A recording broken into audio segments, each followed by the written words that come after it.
Sebagai mahasiswa, bagaimana pendapat Anda melihat posisi mahasiswa atau aktivis ketika muncul isu dugaan pungli dan penyalahgunaan wewenang di pemerintah Kabupaten Subang? Jadi ketika ada sebuah isu publik yang berkaitan dengan penyelewengan, penyalahgunaan wewenang oleh pejabat publik, seharusnya kita mahasiswa atau aktivis yang digadang-gadang sebagai social control ataupun agent of change itu mengambil sikap kritis dan melakukan diskusi sehingga hasilnya itu kita bisa melakukan selektif terhadap informasi atau isu-isu yang beredar, baik benar maupun tidaknya gitu. Apakah mahasiswa memiliki tanggung jawab moral yang tadi disebutkan bahwasanya mahasiswa itu sebagai agent of change atau social control? Nah, sebelum itu saya mau menukil perkataannya Rocky Gerung.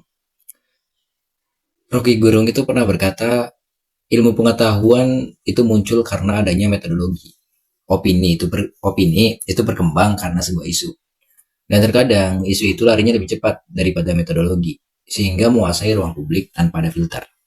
Nah, di situ tugas kita sebagai social control, agent of change, itu bagaimana caranya kita itu mampu menyaring atau memfilter berita-berita tersebut sehingga menguasai ruang publik, sehingga tidak menguasai ruang publik tanpa ada dasar. Maka daripada itu kita mahasiswa itu wajib untuk bersuara. Kan ada dua berita yang kontradiksi. Boleh tolong jelaskan secara singkat inti dari isu publik tersebut? Jadi belakangan publik Subang itu diguncang oleh yang pertama itu kabar pengunduran diri dari Dr. Maksi, seorang pejabat ASN di Pemkab Subang yang memilih mundur. Jadi yang diberitakan itu Dr. Maksi itu mundur beralasan karena menolak tunduk pada praktik pungli dan intervensi politik di birokrasi Kabupaten Subang. Jadi di dalam wawancaranya itu Dr. Maksi secara terbuka itu membongkar adanya uang ketok palu senilai 15 juta yang diduga diminta dalam rapat pembahasan APBD perubahan 2025. Dia juga menyinggung bahwasanya ada praktek lain, ada praktek yang tidak etis lainnya seperti permintaan THR oleh oknum legislatif kepada ASN.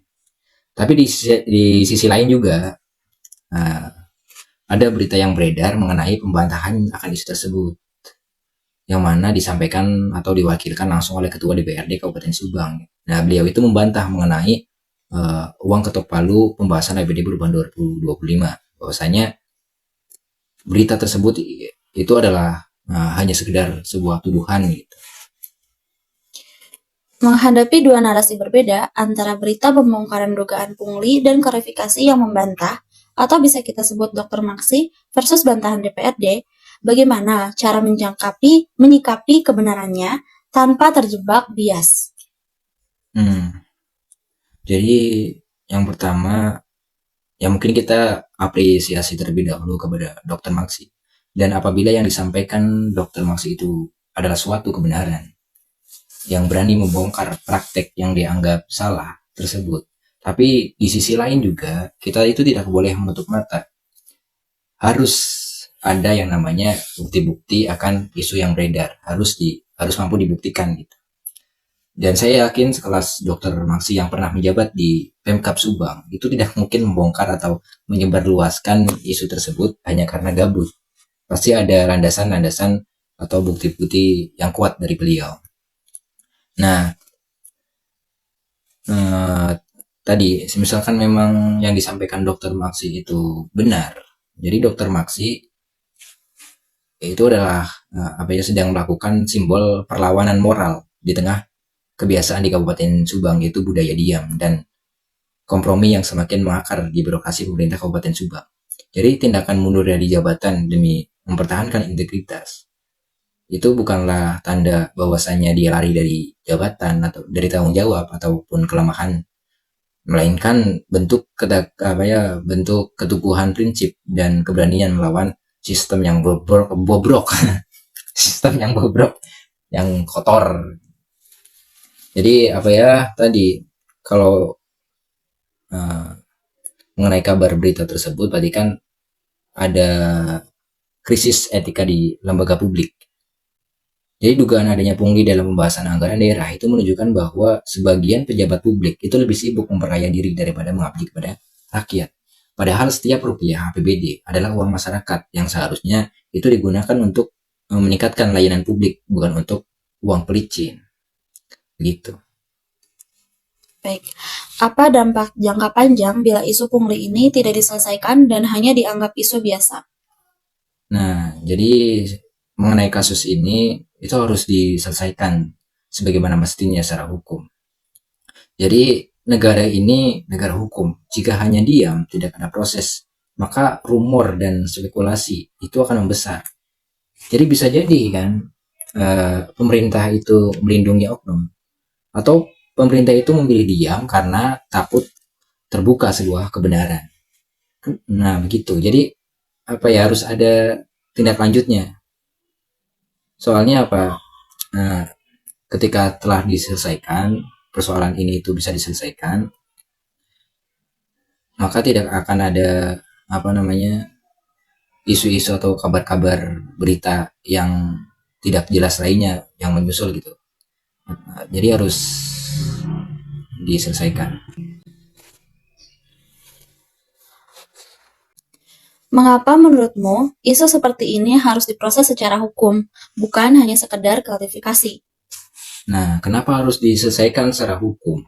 Karena jelas, jika pemberitaan yang disampaikan atau yang dikabarkan oleh Dr. Maksi itu benar, maka itu semua adalah tindak pidana. Jadi semua itu adalah tindak pidana. Dan tindak pidana itu tidak bisa diselesaikan hanya lewat internal rapat klarifikasi. Jadi bukan hanya sekedar bantah-membantah klarifikasi. Jadi harus ada tindak lanjutnya secara hukum. Misalkan tidak ada tindak lanjut dari pemerintah atau penegak hukum, itu berarti tidak memiliki kepedulian terhadap masa depan Subang dan masa depan masyarakat. Jadi minimalnya agar yang membocorkan ataupun yang mengabarkan adanya pungli itu nanti bisa itu mampu membuktikan dengan data-data atau bukti-bukti kebenarannya. Dan pemerintah yang membantah itu juga bisa membuktikan dengan data dan bukti-bukti kebenarannya. Jadi kalau hanya diam itu tidak ada penyelesaian, maka nanti ruang suudzon itu makin besar. Jadi rumor makin kemana-mana, bahkan masyarakat tadi tidak lagi percaya akan integritas pemerintah Kabupaten Subang. Memang suudzon itu tidak baik, tapi yang membuka ruang suudzon, apakah itu tidak lebih buruk? Mungkin itu. Dalam isu ini, apa bentuk kepedulian kita sebagai agent of change, bukan sekedar komentator? Nah, kepedulian kita yang pertama tentunya kita sebagai mahasiswa, kami itu menuntut kepada pemerintah daerah dan aparat hukum itu untuk menindaklanjuti dugaan pungli ini secara serius. Dan pemerintah Subang, kita ketahui bahwasannya sekarang pemerintah Subang itu minim yang namanya transparansi dan akuntabilitas.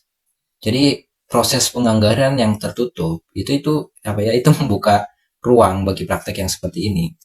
DPRD dan OPD semestinya itu mempublikasikan rincian pembahasan anggaran agar masyarakat itu dapat ikut mengawasi.